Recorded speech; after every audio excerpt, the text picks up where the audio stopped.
বিসমিল্লাহির রহমানির রহিম। আজও চলে আসলাম একটি নতুন কাজের ভিডিও নিয়ে। তো আমাদের এই রুমটা 12 ফিট বাই 14 ফিট। এই রুমে আমরা সিলিংয়ের কাজ করব, ফল সিলিং RFL সিলিং ইউজ করছি এবং চারপাশে আমরা রেবেল করে মেটালের চ্যানেলগুলো লাগিয়ে নিয়েছি। মেটালের চ্যালেঞ্জ দিয়ে কাজ করলে কাজগুলো অনেক সুন্দর হয়। তো আমরা মেটালের চ্যালেঞ্জগুলো সব ফিটিং করা হয়ে গেছে। এখন আমাদের বোর্ডগুলো বসানো এবং কর্নারে কাটিং করে আমরা বোর্ডগুলো বসিয়ে দেব। তো আমাদের মেটালের চ্যানেলের কাজটা হয়ে গেছে। এখন আমরা বোর্ডের কাজ করব। তো বোর্ডগুলো এভাবে অস্ত বোর্ডগুলো আগে বসিয়ে দেব এবং কিছু কারেন্টের লাইনে কাজ আছে সেগুলোও সেরে নেব।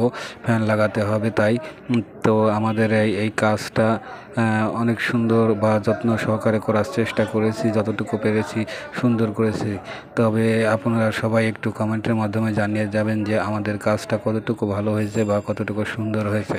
আপনারা যদি এই ওয়াল ঘরে এরকম কাজ করতে চান আমাদের সাথে অবশ্যই যোগাযোগ করতে পারেন।